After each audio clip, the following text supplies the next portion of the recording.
in Nevada and beyond. Join us as we embark on a journey through galleries, theaters, studios, public lands, and streetscapes, meeting the artists, curators, archaeologists, nature lovers, and cultural influencers who shape our creative community and our world. Whether you're looking for your next cultural adventure, seeking inspiration for your own artistic pursuits, or simply curious about the world of art, tune into The Art Box. Together, let's open up a world of creativity and imagination. Let's dive in.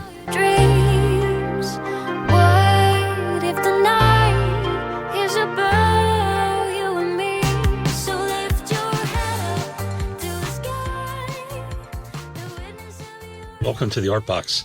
How's it going, Steve? Hi, Junior. Junior Baeza is here with me. We were doing some Facebooking tonight after I posted the old one, episode 2. That was like 120 some episodes ago, and it was just last year. Yeah, that was a while ago.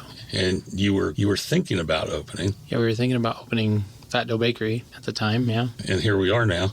Here we are, almost a year later. I think we opened September 27th. Was it really? Yeah. So we're almost a year.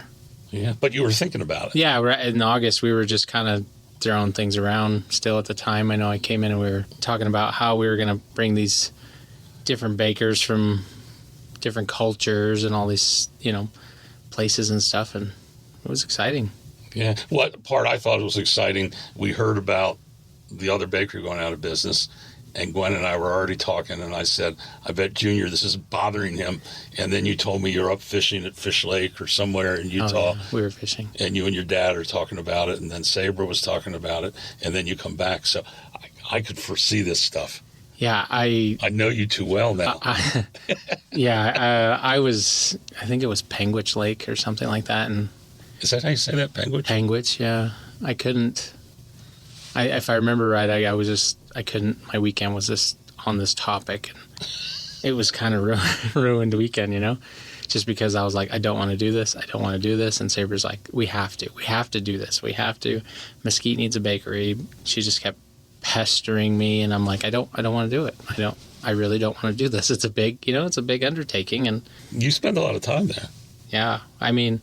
You have 3 other businesses. Yeah. Plus 3 children. Yeah. When I had my full-time job, I thought, man, I don't want to work another hour. But, geez, that full-time job was a lot nicer. The 80 hours punch in, punch out. I'm like, I told Sabra the other day, actually, I was like, I don't know. I kind of wouldn't mind to fill out that time card and just go in and do my thing and go home, It's definitely not like business. It's a 20-hour. I mean, I don't know. I sleep 5 hours probably. So yeah, but you were sleeping just 5 hours before. Yeah, don't sleep much. Here we are. We're 7:30 at night. Oh yeah, 7:30 at night. Yeah.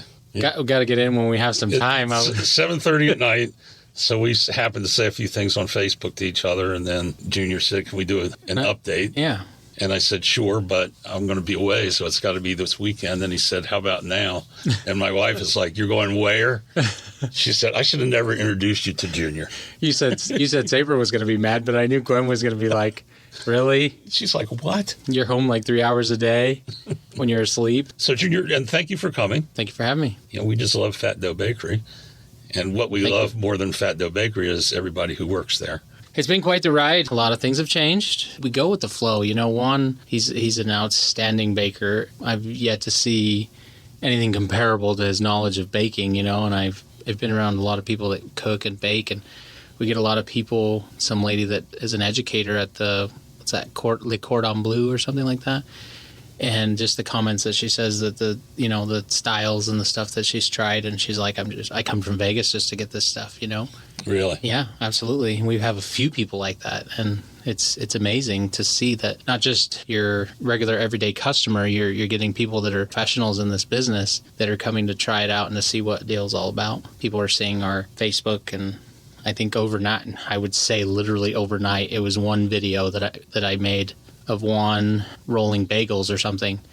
We got 3,000 followers in I want to say it was 16 hours. It was just crazy. I'm like, who are all these people? And so it's... Where'd you get the idea for the videos? Because they're like legend here now in town.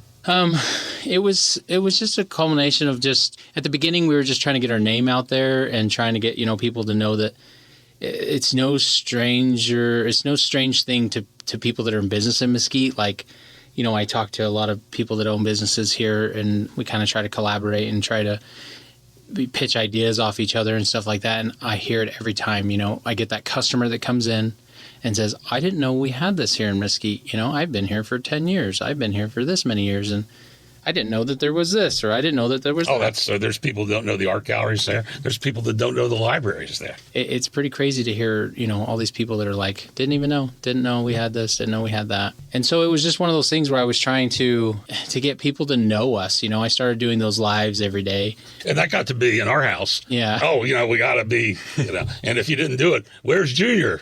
Yeah. Where is it? I was doing them every day, and it started to be one of those, like, it's weird to say because a lot of people see me all over.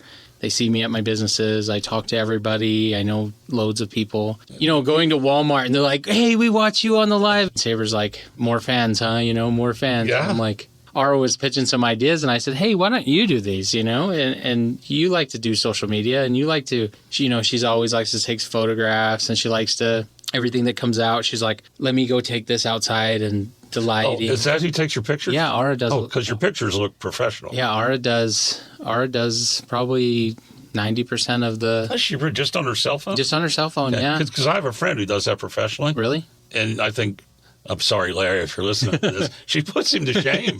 Oh, my God. Yeah, and I was going to ask you the other day, who took this picture? I told her once, I think I said, we need to get you a new phone with, you know, the fancy ones with the 3 cameras on it, and it'd be even better. But we joke about that.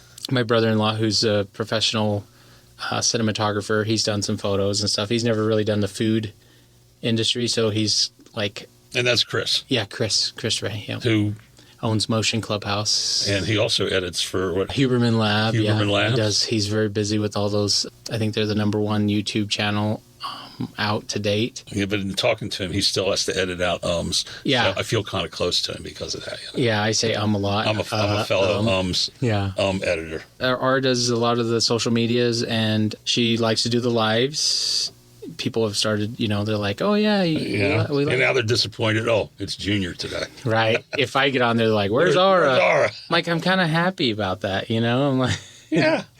You know? And it's not that I was getting tired of it. I don't. If you've seen me do a live, I get my phone, I click on the live, and it says start to begin, right? And it'll take me 15 or 20 minutes just to get the courage, I guess you'd say, to build up just to do that. Because I'm honestly like, I'm an introvert, which is weird to say, you know, because a lot of people are like, no, you're always talking to people and smiling. And then I'm like, it takes a lot of energy for me to do those things. And so it's fun though. We've become a pretty close, tight-knit family. We have, I mean, my sister works there, but yeah, and I met your older sister. Oh yeah, she works. She just works there on Saturdays. On Saturdays, yeah, just as a little part-time gig, get some extra money. But yeah, Juan and Ara, they've become family, and Susan and Nina, everybody that works there, we all become pretty close, and it's just a really nice thing. You know, it shows that comes out in the product. It does. Yeah, if you've ever heard of, you can't ever cook mad or sad or any of those kind of things when you're frustrated. Things don't come out. Food doesn't taste right, you know, that you always hear your grandmother or somebody, you know, you got to cook with love. You got to cook from the heart, and it really is. I've tried to make things, and I'm already overwhelmed doing other things, and then we all laugh at the end because it's a disaster, you know, and I'm like, oh, jeez.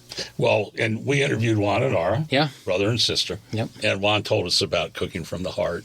We had an extra long weekend, and Sabra had the idea of going on like a team building little getaway. So we all went up to Panguitch, Juan and Ara and Susan and Nina, and we all went up there just to kind of get away. And I think while we were up there, we weren't so like, this got to be done, this got to be done. We were just like, hey, you know, I've been thinking about doing this, or it was just kind of a reflection, you know, of what we're doing and what we want to do and where we want to be. And it turned out to be a really good little getaway. And Juan, of course, made some amazing food while we were up there in the mountains. Work while he was there? No, I don't think he looks at it as work. Right. We did go eat at a couple restaurants. We did try a couple bakeries on the way to and from, but he's like, I want to make tortillas and, homemade tortillas. And he grilled carne asada, and Ara made her salsas, and, he made tortillas. And it was funny because that's the time that their podcast came out, their episode. Oh, was it? And I said, okay, we're all going to sit right here, around the campfire and listen to this. And he was not having it. He's like, you are not playing that while I'm here. And I said, why? I said, we all can hear it. He goes, nope, you're not going to. We're not. He was like adamant. He's like, I hate hearing my voice. I'm like, that's everybody. Yeah, everybody. I said, every single person almost that I've talked to, they hate to hear themselves talk. It was just hilarious because he would not let us listen to it. So finally, we laid down to go to bed, and I was in our room, and Sabra and I listened to it, the whole thing.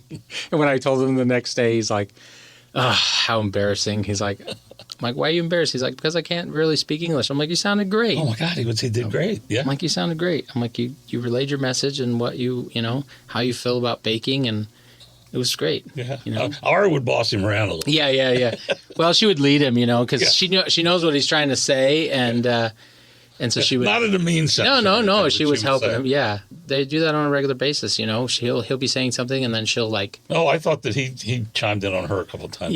Yeah, and she'll explain it. I was brother and sister there, but they didn't get into fisticuffs or anything. Actually, I tried to push it a little bit, to see if I could get them mad at each other, but it was impossible. They're definitely not like me and my sisters. You know, me and my sisters are completely opposite. We'll go in there in the bakery and Ara and Juan are just dancing. They dance together, and I'm like, yeah, I love my sisters, but I don't like them that much. I'm like, I'm not gonna dance. Oh, you love your sisters. I said I love them. I just said I'm not gonna dance. They have a really close relationship, and they spent a lot of time together as kids growing up. So, but yeah, it's really nice to see because it really comes out in the work that they both do.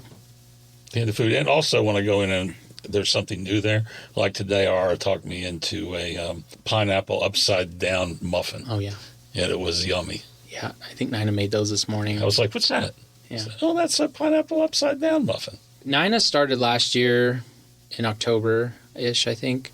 She started in October, I believe. And I will say the Junior's in his pajamas right now. Regular attire. You're in your pajamas.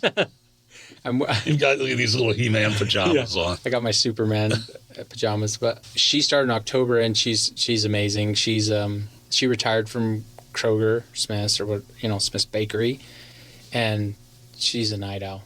I mean, the 1 a.m. I don't know if that's a night owl or what is that, but she's like the 1 a.m., 2 a.m. Because that's what she's used to being a baker. Yeah, and she likes that space alone, and she knows what she's doing, and she's prepping everything on top of prepping what needs to be baked. That's Juan will make, and then it's got to sit in the fridge for so long, like sourdough and stuff like that. And she'll come in, turn the ovens on, get the space ready, start making all the cookies, start making all the baking, the croissants and the danishes and stuff that he's already prepared. They got to proof, so by the time he makes them and they sit to proof. G'day everyone, it's Addie, your trusty Artbox research assistant, chiming in with a little baking knowledge for our listeners. Let's talk about proofing. Proofing is basically the dough's big rest before it turns into bread. After you've shaped it, you let it sit so the yeast can do its job, feeding on the sugars in the flour and creating tiny bubbles that make the dough rise and feel all soft and airy. Most bakers will tuck their dough away somewhere warm and slightly humid, so it doesn't dry out. Depending on what you're baking, proofing might take half an hour or even a few hours. And it's not just about the rise, it's also when the dough develops flavor. That rich, complex taste in a beautiful loaf. A lot of that happens here. But here's the tricky bit. Let it proof too long and the dough can deflate, cut it short and it comes out dense. So proofing is really this delicate balance, the calm before the storm, before your dough goes into the oven to become something golden, fragrant, and worth sharing with friends. Junior, can you FedEx some goodies to me in Brisbane? All right, back to you in the studio. By the time she comes in, they're ready to, she puts all the fruit and the whatever needs to go on it, cream cheese or whatever, sweet cream, whatever. She'll bake all those items, and then she makes her own items as well. She owned a cafe in Utah for a lot of years.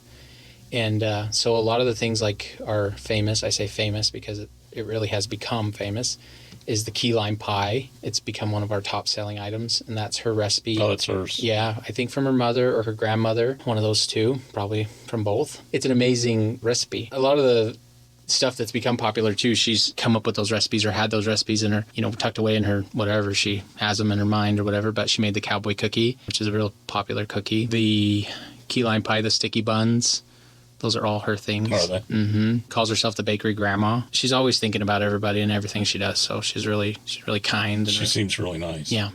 And she's definitely not a people person, so she loves that job, and in the night. So when does she come in? She comes in usually around 1:30ish, 2 o'clock in the morning. Just depends on what she's got to get done. In the busier months, she's in there at 1 a.m.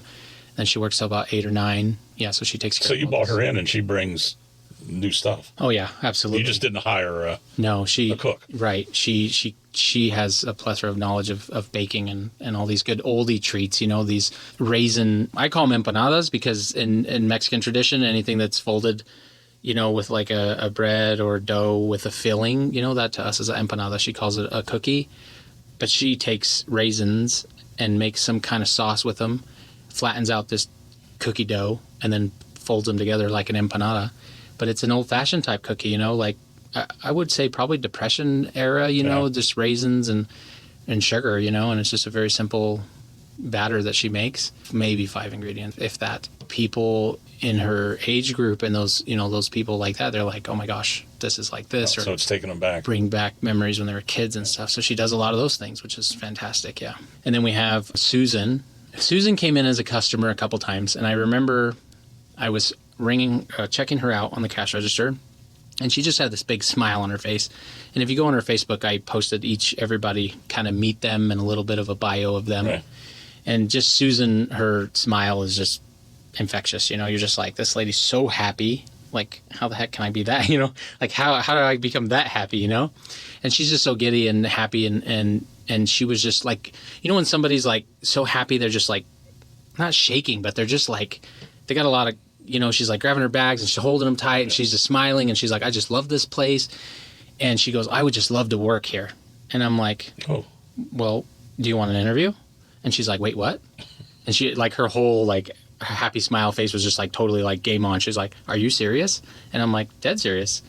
I'm like, do you have time? And she goes, oh yeah, I got time. So she went and sat down at a table, finished helping the rest of the customers. I went out there and I was like, do you really want to work? She goes, I would love to work at a place like this. She's like, I'm retired. I think she was a massage therapist for a lot of years. Her and her husband come from California. They live in Sun City. I interviewed her and she goes, I like healthy foods, and I would love to do things, not, we know bakery stuff's not healthy as people would define healthy, but clean.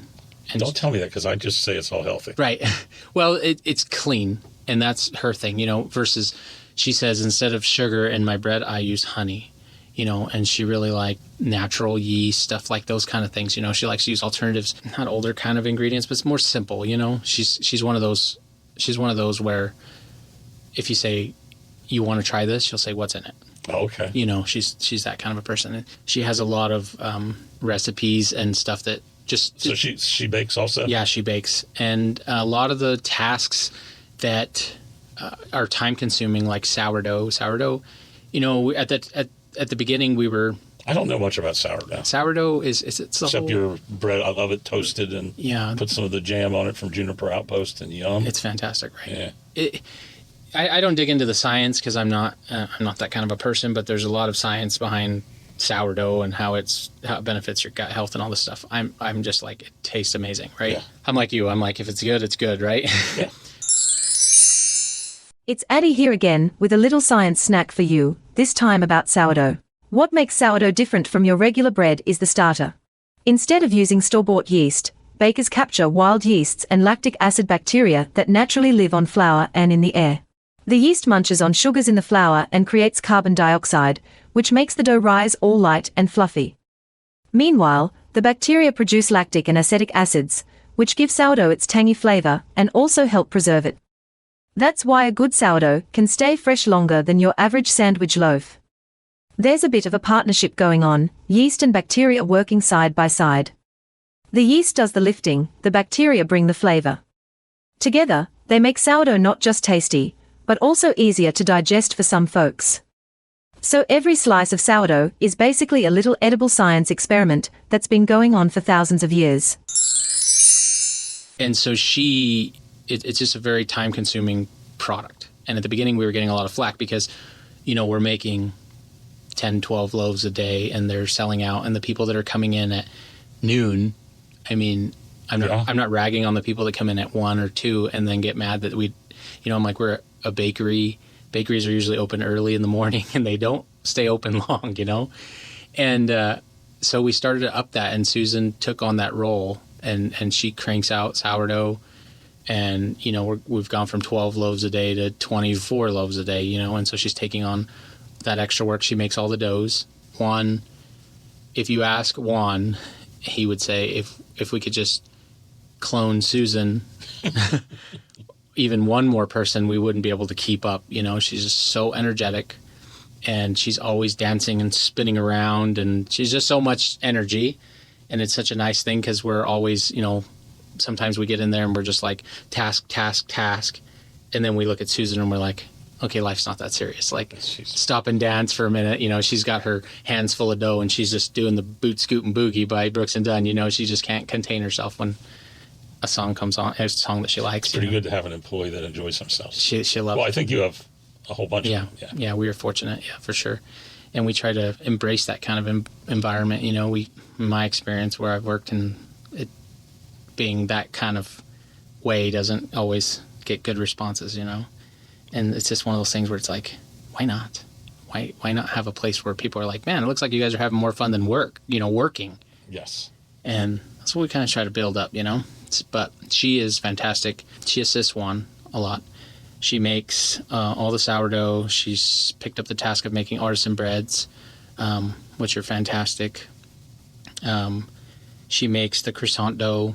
She makes pretty much all the doughs that need to be, roughly made. She puts them in her big, 60 kilo, 120 pound mixer. And she makes these big batches of dough and goes to town, forms them, pans them, gets them ready. And then Juan starts pulling things out and breaking them down, starts transforming those doughs. And she went on a 2-week vacation. Oh, no. This last 2 weeks, right? Yeah. I think she comes back Monday. Hurry up, Susan. But I tried to...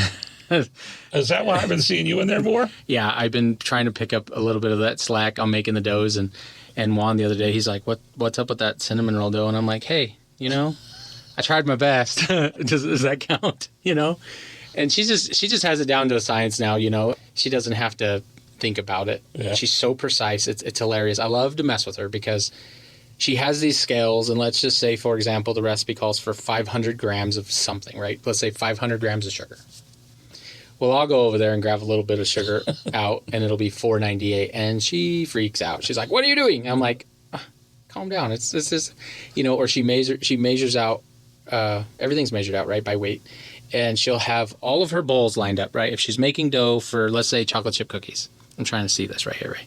She has her chocolate chip recipe lined out, and she has all these stainless steel bowls, and every single one has its ingredient and already weighed out, lined up, right? And so she knows, she puts all her dries, creams the butter with the sugar, she has her process, right? And I'll go over there and grab a small handful of chocolate chips and eat them, right? And she's just like, what are you doing? I have that weighed out already, and she's in a full panic. I'm like, it's fine. That chocolate chip will have one less chocolate chip in it. It's not going to kill, not going to kill anybody. And I love to do that. It's just, I've met people over the years. I worked in the jail that I worked at, there was a psychiatrist. And he was so particular about his highlighters. He was obsessed with highlighters. He had all the colors. And he never locked his office. So I'd go in there and I would take these highlighters and I would change the colors, the caps of each cup, right? And the next day, he knew who it was, right? Yeah. He'd come over and I'd get a punch in the back and I'm like, hey, who was that? He's like, I know what you did. And I'm like, well, what did I do? So I do that to Susan. I like to mess with her because she's just so precise. And I'm the complete opposite. I'm like, wing it, right? You can always I always, when I cook or when I make things, I'm always by the. I don't weigh anything. I look at it. I just, right. And if Juan's like, get the spoon. Yeah. No. Actually, I think Juan told me that Ara bought some weighing spoons or something, and he went threw them away. Yeah, we had some measuring cups, and he's like, those measuring cups need to go. He's like, we don't do anything by cups or teaspoons or tablespoons. He's like, it's just not accurate. He's like, and then I think at one time he made everybody grab a measuring cup. And he's like, go get a cup of flour, right? So everybody got a cup of flour, and then we weighed it, and everybody's weight was different. He goes, you see? Not accurate. He said, so when you see these recipes on the internet that say 1 cup of brown sugar, 1 cup of, regular sugar. And so you need a scale. Yeah. If you want it to come out the same every time, yeah, you need a scale. And Susan is like, that's her lifeline. The recipe says 500, it's going to be 500. Not 501, not 502, 500. And so it's always fun to tease her. But so yeah, she does all those doughs and preps all those things, and just does a fantastic job. And she's retired, so she works 3 days a week at the bakery. But in those 3 days, I tell you what, we're ready for the week. Oh, okay. So that. Yeah, she preps. What she does can take it through the week. Yeah, she preps. Well, there's a lot of choreography going on there, I take it. Yeah. And one had. We had other bakers there, and they kind of did their own recipes and their own baking, and he did his own and kind of thing. And he's always told me, he's like, I'm bothered by this because a bakery, what's the word? It's a symbiotic. Is that it? Yeah, I'm trying to pull out big words. It's supposed to be like flow, right? They're supposed to be like a flow in one direction. And he said, this is what I need from this bakery. He said, in all the bakeries that I've worked in, or in all the places that he worked in, there's people that, like let's say a restaurant, there's people that break down the shellfish, get it ready, weigh it out, then they move it along, freeze it, package it, whatever. And then the next guy comes and then he opens it, cooks it, whatever, and the other guy's prepping just vegetables and dicing up all the vegetables to be precisely the same cut, and then the next guy, it just moves along, right? And then it gets to the chef, and then he makes the product. So what you're trying to tell me is the old adage of too many cooks in the kitchen. Yeah, too many chiefs, right? And so he kind of changed the structure of that to where Susan makes the doughs in bulk, and then he breaks them down, or Nina will break whatever she breaks down, the cinnamon rolls, and stuff like that, she'll break down and then make the product out of it. So in the bakeries that he worked in, he says that's why there's the term doughboy, because the doughboy is literally that. The guy just makes dough. Like, that's his job. He knows what the dough is supposed to look like. He knows what the dough is supposed to feel like. And that's a big thing, because Juan always says, did you do this? I said, I put everything in the recipe. He goes, how did it feel? And I'm like, I don't know. He talked a lot about that. The feel, the I'm touch. pointing to this because that's where he was sitting. Yeah. So if you see me, I'm pointing there. Yeah. That's Juan right there. You see me, you'd think I'd be Italian or something. My hands are all over the place. You're not Italian? No, I can't. I thought you were from Sicily. My hands don't sit still, Steve. I'm everywhere. But it's just that, the feel, even the sound. It's crazy to say, but I never thought of. He puts doughs in the mixer. He'll be doing something, and he'll say, that dough's almost done. And I'll say, how do you know? Where's your timer? And he goes, listen, the machine makes a different noise because it's working harder. The dough's making a different noise because it has a different texture. Strength is what he calls it. The dough has strength. Popping noises in the dough. He talked a lot about that. Yeah, he hears, feels, sees, and I'm just like, I thought baking was just, here's the recipe and to put it all together and throw it in the oven. It's completely opposite. And I've learned that from Juan and other people, that Nina and Susan, and they've all, they say, check for the windows. And I'm like, dough doesn't have windows, and they stretch it and put it up where there's light and they can see the structure of the dough in the light, and they're like, it needs a little bit more time. So you've learned a lot? I have learned a lot.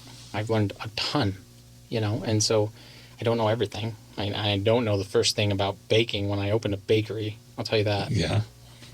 But I knew I could figure it out, get the right people that have passion for it and give them the opportunity to shine. Well, the passion shows in the product. Yeah, absolutely. And also the display. Yeah. And I don't mean just the static display.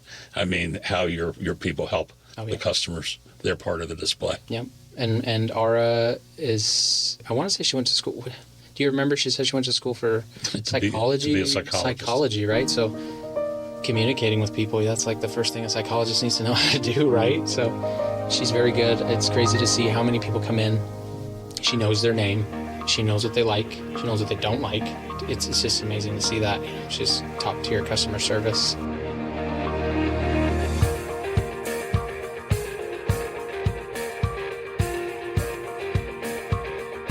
Yeah, ours pretty great. She's great at customer service, and she also does a lot of the cake decorating. Okay, I saw her today decorating the cake, and I was teasing her about it. And then I saw tonight you had the pictures of the cakes. Oh yeah, did you see the golf Yes, course I saw cake? the golf one. Yeah. Is that the one she was working on? Yeah.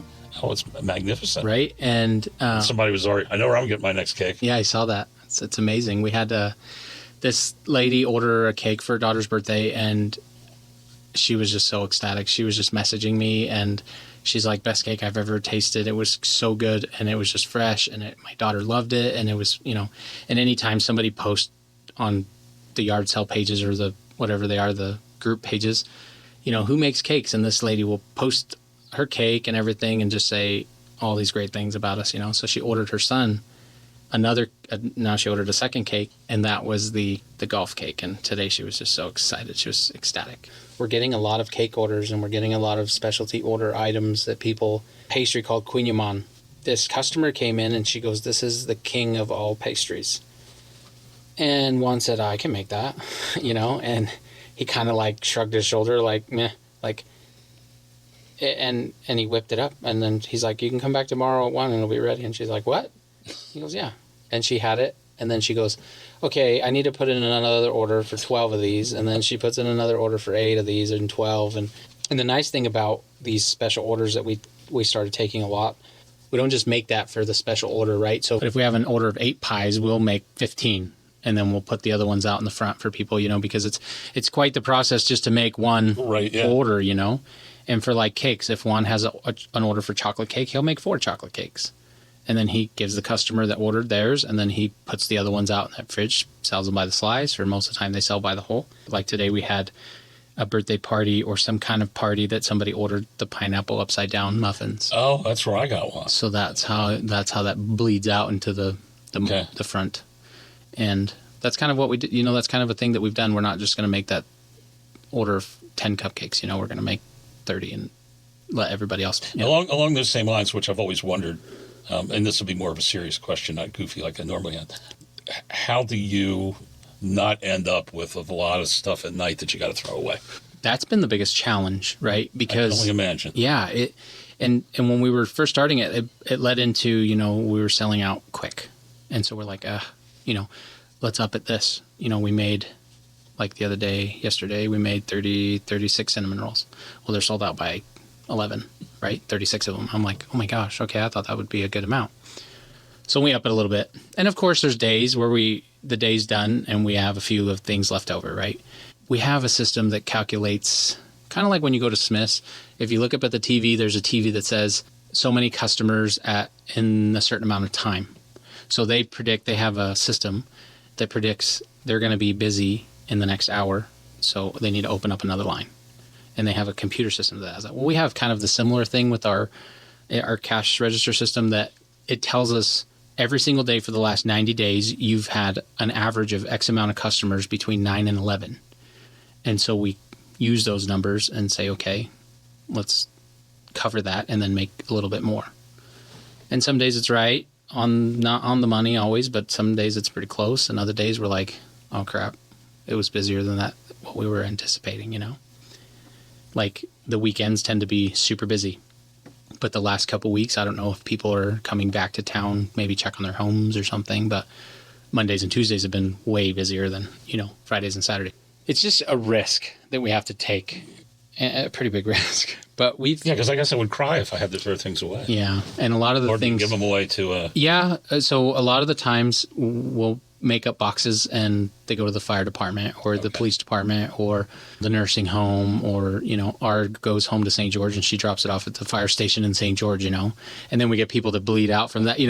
They're like, hey, we had somebody dropped off these at the fire station or whatever, and I'm not so serious when it comes to that bottom line, like we have to have this much and we have to make this much. And if we make too much, I lose this much. I'm more of like if we make too much, then we give it to people. We take it next door to the other offices, I'm not afraid to give those things away. I like to do those kind of things. Well, in speaking to giving to people, you and Sabra and the crew there, you guys do a lot of supporting causes.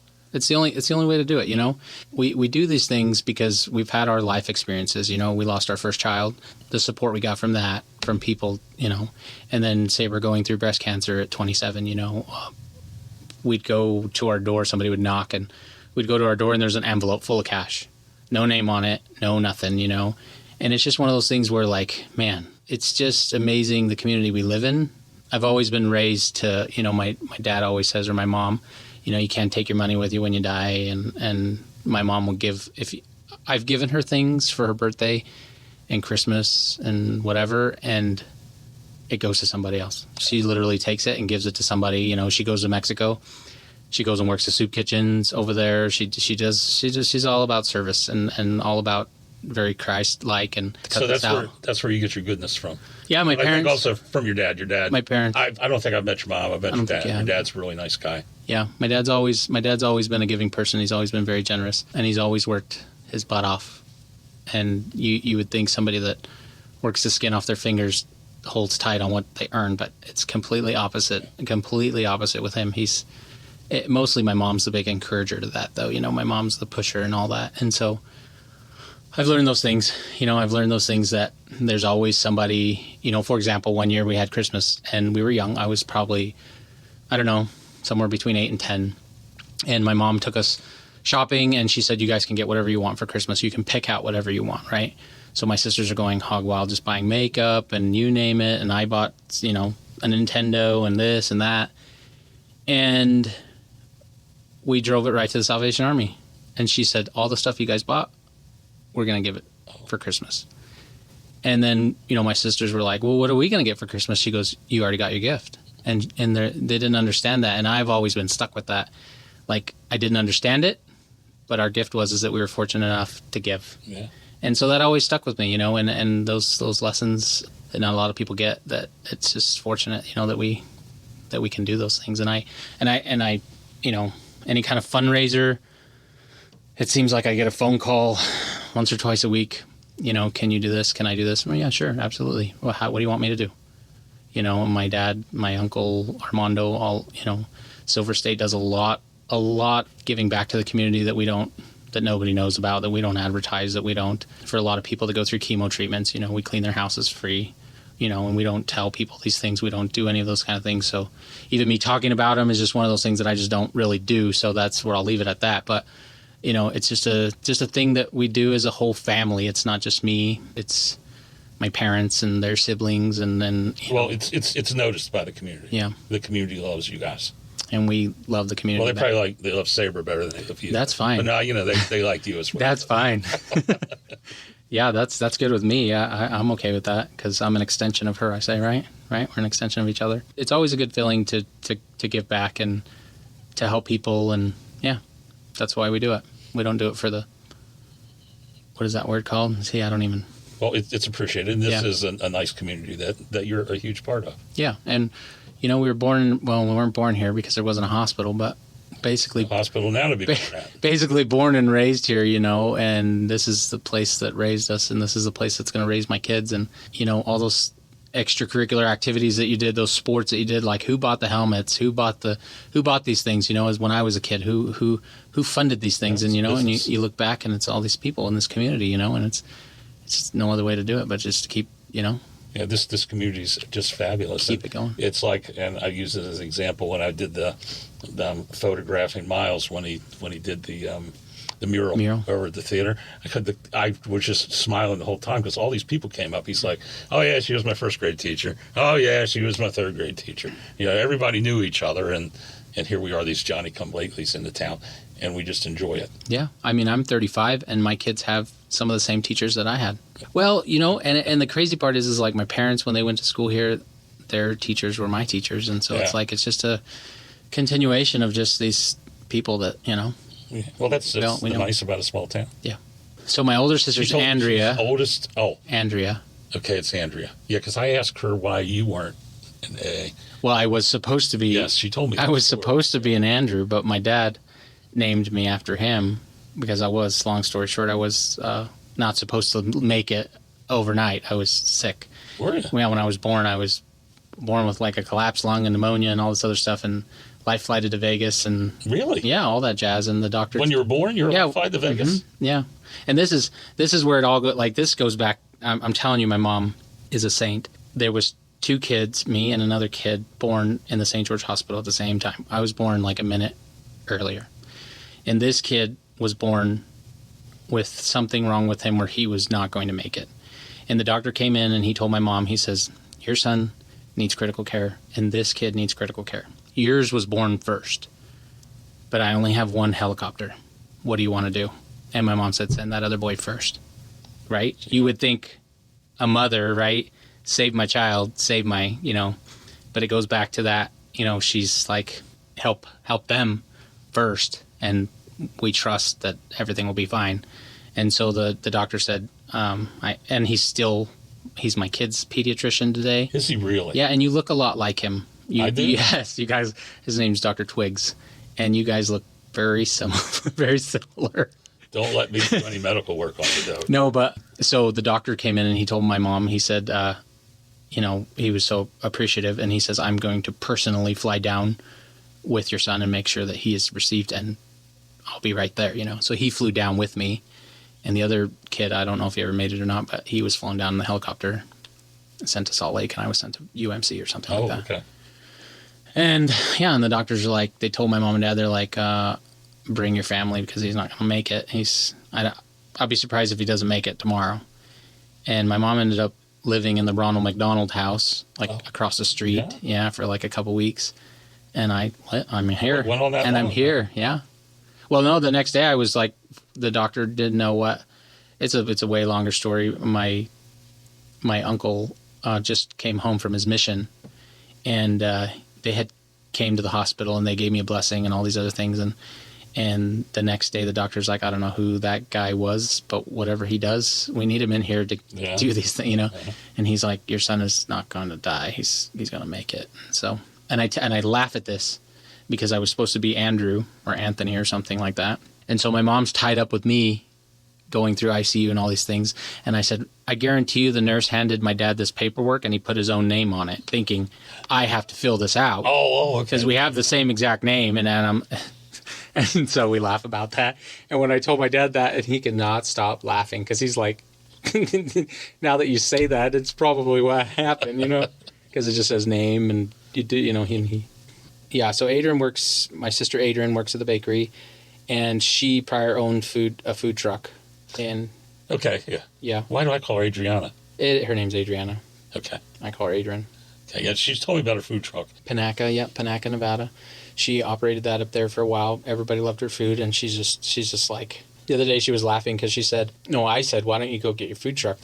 And she cussed me out and said, I'll never do that again. That's just so much work. And I said, well, then quit giving me a hard time because I'm just trying to figure it out, like we got to make it work.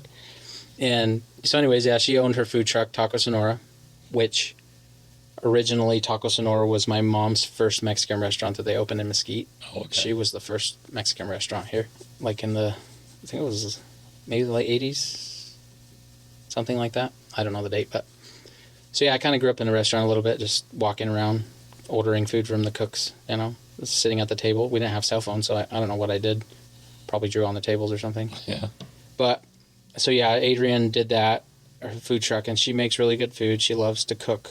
She's got great soups. Yeah, and so when I thought of the bakery, I told Juan, because Juan was a little against serving food at the bakery. He's like, we're a bakery, we can't have food. And I said, but, we live in Mesquite, and we need to have some kind of options, people eat food more than they eat sweets.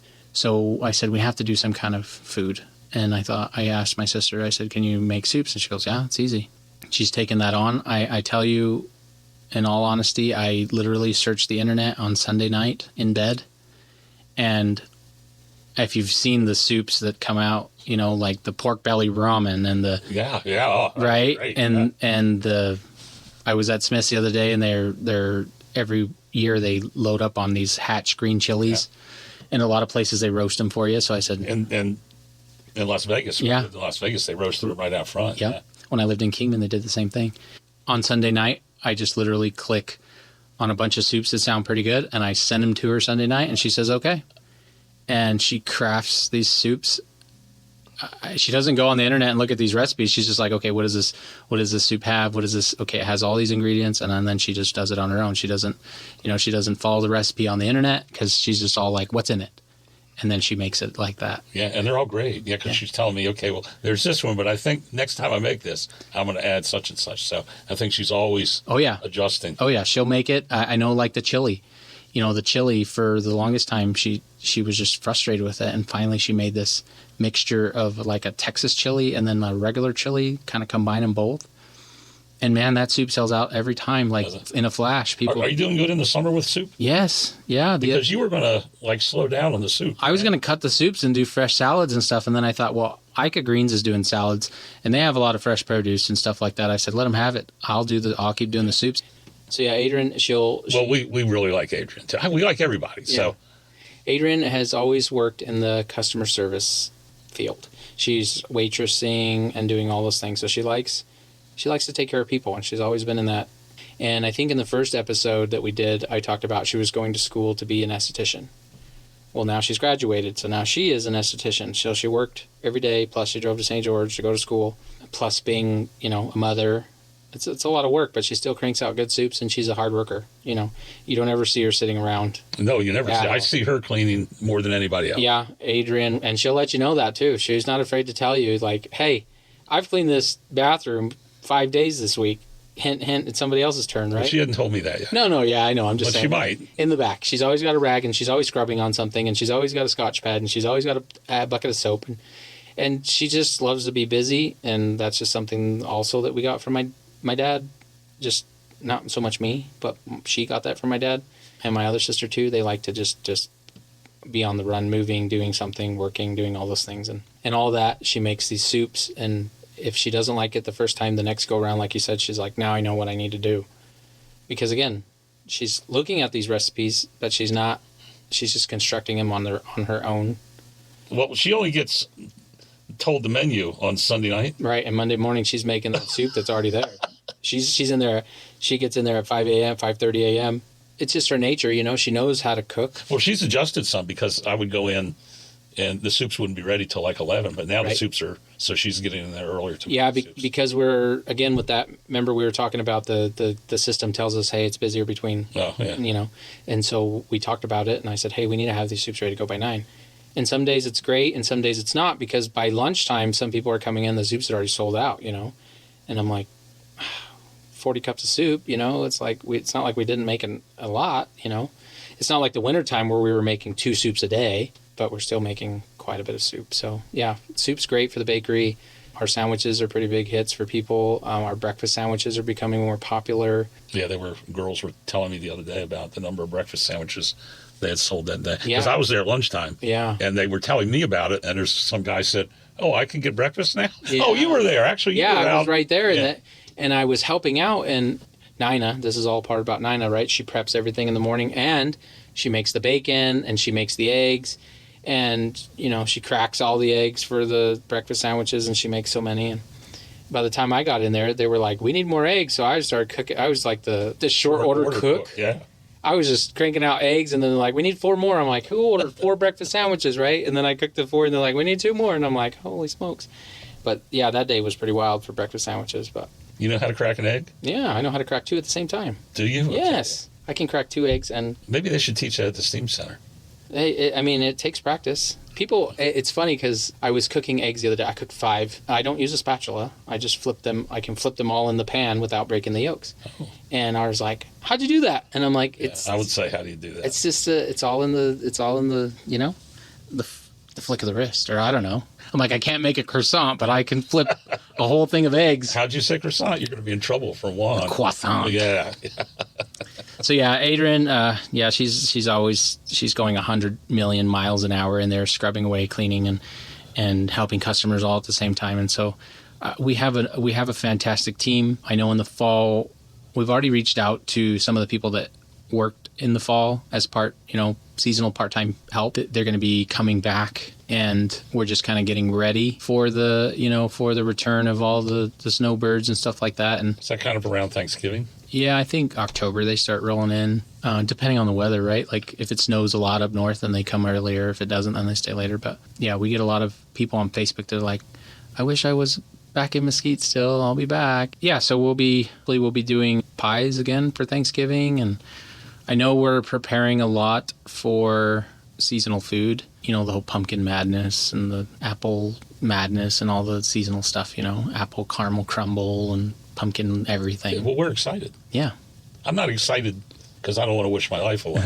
I'm good for August to keep going here for a while. Oh, yeah, of course. No, yeah, we're definitely living the moment for sure.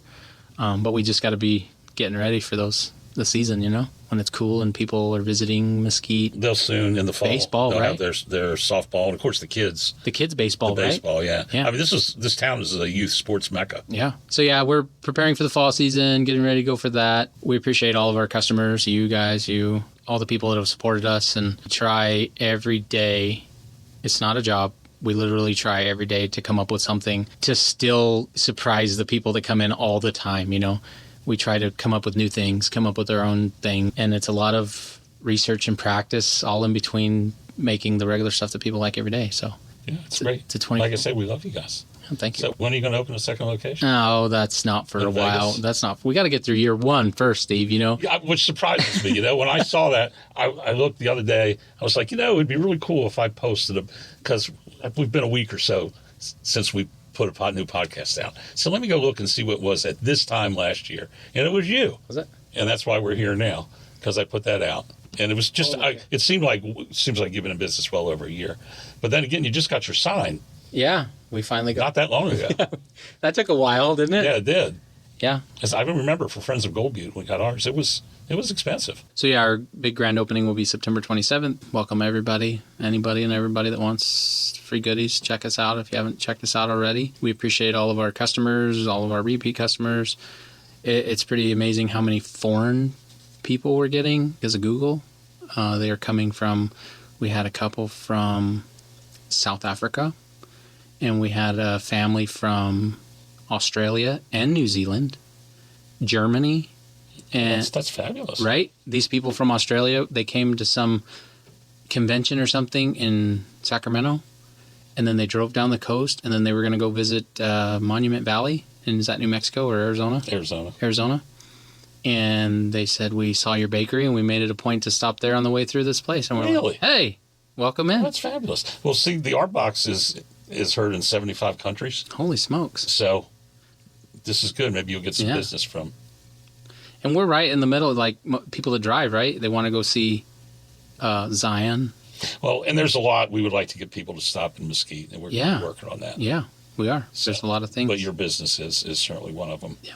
There's a lot of great things here in this town and surrounding areas. And how about your wife, Sabra? She's always a smiling face there, too. Now, she's got the kids, so it's quite a balance for her, isn't it? Yeah. Well, I mean, you got the kids, too, but... The summertime's always a challenge because the businesses are demanding, right? We need this, this needs to be done. Hey, this is not done. And so it's quite the balance in the summertime because they're all at home. I like to have my kids at the business. I had my daughter, my 11-year-old, she's really eager to jump in and help, and she wants to help. And I'm like, I don't want to get in trouble. But you know what? People have to understand that as a small family business, I'm not like a policy pusher. I'm not behind the computer writing rules and regulations and like a franchise. And I want my kids to learn these things and learn how to treat people, learn how to talk to people, learn how to help people. And so if you come in the summertime to any of my businesses, you're going to see one of my kids behind the counter. My daughter loves cash registers, right? And she's really good at math for 11 years old. Really good. Yeah. She doesn't even need a calculator. I need a calculator. She does not need a calculator. So when I'm telling her prices and she'll just say what it is. And I'm like, well, how'd you do that? She's like, well, you told me, $625 plus $750 is such amount. And I'm like, okay. So she's punching it in there. And then she's like, Dad, I know what I'm doing. Like, you cannot. Yes, Dad, leave me alone. Yeah, leave me alone. Don't, yeah. And I have to remind some of these customers, I'm like, oh, I'm just teaching my daughter here, and I get a lot of good responses. I think that the values of teaching your kids how to work when they're little teaches them how, when I take my kids into my establishments, when I take them to Slurp, I say, okay, you're taking out the garbage, or or somebody's doing something, get a rag, let's pick this up, we're cleaning this, And my oldest daughter, she's kind of caught on. She's very smart. She won the Presidential Academic Award signed by the president. Oh, okay. Yeah. Does she go to Bowler? She goes to the Hughes Middle School. She's in 7th grade. She's in 7th. Wow. And so she's very intelligent, right? And I don't know where she got that from because I'm not. And she says, Dad, can we go to the bakery? And I says, yeah, but we got to do some work. And she goes, nah, I don't know. I don't know if I want to go now, And then I say, hey, let's go here. And she goes, well, what are you going to have us do? And I said, well, what do you mean? She goes, well, you're going to make us do something. And I said, no, come on. She goes, no, I don't want to go. And she's at that age, she's 12 going on 13. And she's like, I can stay at home. I'm fine. And I'm like, let's go. We're going to do some work. And it's not like they got a pickaxe and a shovel, They go in and I'm like, do this. Let's cut the boxes down, break the boxes down. Let's, And I think those are values that people need to start teaching their kids. I had to go out and pull weeds in the summertime, and it's not like, I had to work at McDonald's. Yeah. And it was one of the best things for me. And I love being busy. And did your parents let you sit around the house at 10 years old, or did you have to help your mom do something, or your dad? You have to take out the trash. You have to clean up dog poop or something, right? Or you just got to sit on the couch and do nothing? No, there was no sitting on the couch. You weren't in the house. Do you see what I'm saying? We stayed away. So we were out playing baseball or football or something. Yeah. So if you went home, then you're going to get something to do. And so just don't go home. And in those days, you could do that. I did the same thing because I was like, if I go home, I'm going to be going into the shop and my dad's going to make me do upholstery, and I don't like doing upholstery. I know. Yeah, I can see that. But you've been able to take some of your kids.